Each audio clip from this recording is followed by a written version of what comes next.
क्या बोल रहा है, किस प्रकार के मैनिपुलेशन की जरूरत है इसमें।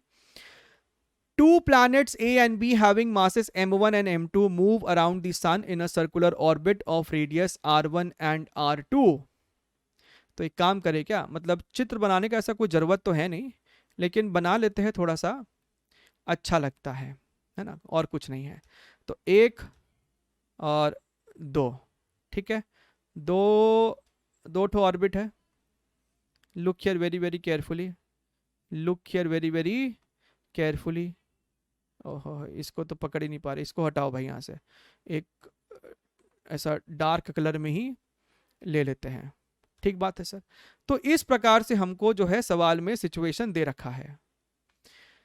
अब दो मासेस है, चलिए दो मासेस भी बना लेते हैं, एक मास और ये रहा मेरा एक और mass. Planet a and b, तो this is your planet a, this is your planet b. इसका मास m1 है, इसका मास m2 है। m1 वाले का रेडियस जो है दिस इज योर r1, और इसका जो रेडियस है दिस इज योर r2। सही बात है। If the angular momentum of A is l, b is 3l, the ratio of time period ta by tb। लेकिन हमें इनमें से किसी एक फॉर्मेट में आंसर लेके आना है। देखिए केपलर का आपको एक लॉ ध्यान में होगा। केपलर का एक लॉ कहता है कि भैया टाइम का square is proportional to orbital radius का क्यूब।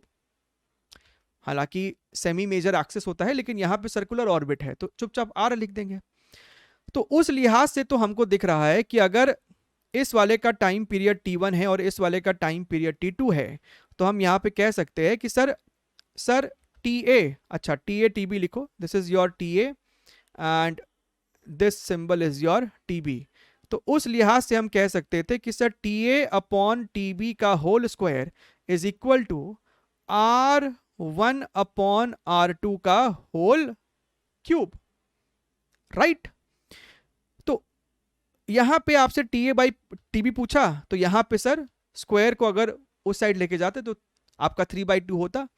सर 3/2 तो है, लेकिन यहां पे r2 बाई r1 है, यानी ये ऑप्शन नहीं हो सकता, ये ऑप्शन तो ऐसे भी नहीं हो सकता। यानी अब हमें इस दोनों में से किसी एक को ढूंढना पड़ेगा। तो एक काम करो, इस इक्वेशन को रखो स्टैंड बाई पे, इसका जरूरत तो पड़ेगा, कब पड़ेगा वो समय के साथ पता चलेगा। और हम क्या लिख सकते हैं, हमको यहाँ पे एंगुलर मोमेंटम शब्द भी दे रहा है, तो उसका भी तो इस्तेमाल करना चाहिए ना। हाँ सर, सर एंगुलर मोमेंटम आप क्या लिखते हैं, एंगुलर मोमेंटम आप क्या लिखोगे। इसके पास अगर हम रोटेशन के ही कॉन्सेप्ट का इस्तेमाल कर ले, तो इसके पास एक वेलोसिटी होती अपने को v2, राइट। तो एंगुलर मोमेंटम आपको होता है mass into velocity into r, जो भी ये रेडियस आर होता है। सही बात है सर, बिल्कुल सही बात है। तो क्यों ना हम इसी इक्वेशन का इस्तेमाल करें, है ना। एक बॉडी का एंगुलर मोमेंटम तुम लिखोगे, अगर हमसे कहता है कि भैया ए का एंगुलर मोमेंटम एल है, so L is equal to m1, right, multiplied by velocity. तो भैया एक काम करो ना, v के जगह ओमेगा आर लिख दो, है ना। v के जगह ओमेगा से घूम रहा होगा तो ओमेगा आर लिख दो, तो आर स्क्वायर इंटू ओमेगा हो जाता। यानी कि आप इसको लिख सकते थे m r square multiplied by 2 by capital t.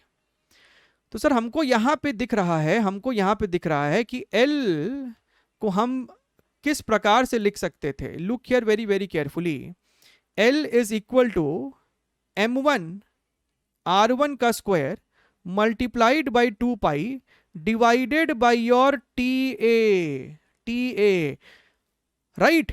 तो यहां पे एक तो आपका ये इक्वेशन बना, दूसरा हमारे पास b के लिए है, तो b के लिए हम लिखते हैं यहाँ पे 3l, ये जो आपका b है उसके लिए हम लिखते हैं 3l। इसका मास अपने को m2 है, इसका रेडियस r2 स्क्वायर हो जाएगा, फिर दिस इज 2 और इसका टाइम पीरियड अपने को हो जाएगा tb। दोनों को आपस में डिवाइड करो, दोनों को आपस में डिवाइड कर दो। डिवाइड तो क्या ही करना है, तुम चाहो तो l की वैल्यू यहां से रिप्लेस करो, so this is your m1 r1 का square 2 divided by TA is equal to this entire term, दिख रहा है, लिख दो m2 r2 का square, this is your 2 divided by your tb। तो सर यहीं से हमको दिख रहा है कि मेरा 2 से 2 मरेगा एंड यहाँ पे अपने को t a by t b को बचाने का है, तो t a by t a को उधर ले गया, तो अपने पास यहाँ पे हो रहा है 3 multiplied by m1 by m2 multiplied by r1 by r2 का होल स्क्वायर। आंसर m और m1 और m2 के टर्म्स में चाहिए, हमको r1 r2 को हटाना है, तो इस इक्वेशन का इस्तेमाल करके r1 r2 को यहाँ पे सब्स्टिट्यूट करो। सो 3m1 m2 multiplied by r1 by r2 को तुम लिख सकते थे टी ए बाई बी, 2 तो है लेकिन नीचे में 3 भी आएगा, ये वाला 3 जब उधर जाएगा तो ये आपको हो जाएगा t a by t b whole to the power 2/3, लेकिन यहां पे भी स्क्वायर है तो ये आपको हो जाएगा 4/3। ठीक बात है सर।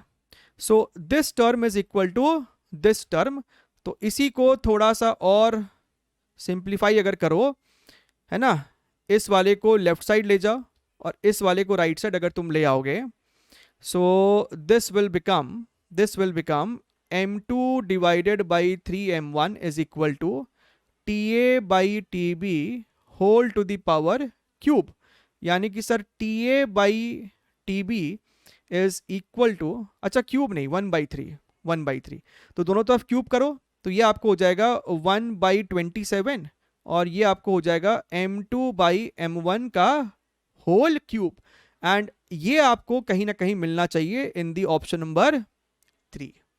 तो ये सवाल आपको बेसिकली मैनिपुलेशन का ही था, एक आपको ये वाले इक्वेशन का इस्तेमाल करना है, एक आपको एंगुलर मोमेंटम का इन्वॉल्वमेंट यहाँ पे लेके आना है, क्या तो इस तरीके से लेके आओ या फिर तुम्हारे पास एक और चीज होता है that is your d a by d t is equal to l by 2m, इसका भी इस्तेमाल कर सकते हैं, जहां पे डी ए की जगह सर्कल का क्रॉस सेक्शन एरिया लिख लेना अपॉन डी टी की जगह टाइम पीरियड टी ए या टी बी लिख लेना। ठीक बात है।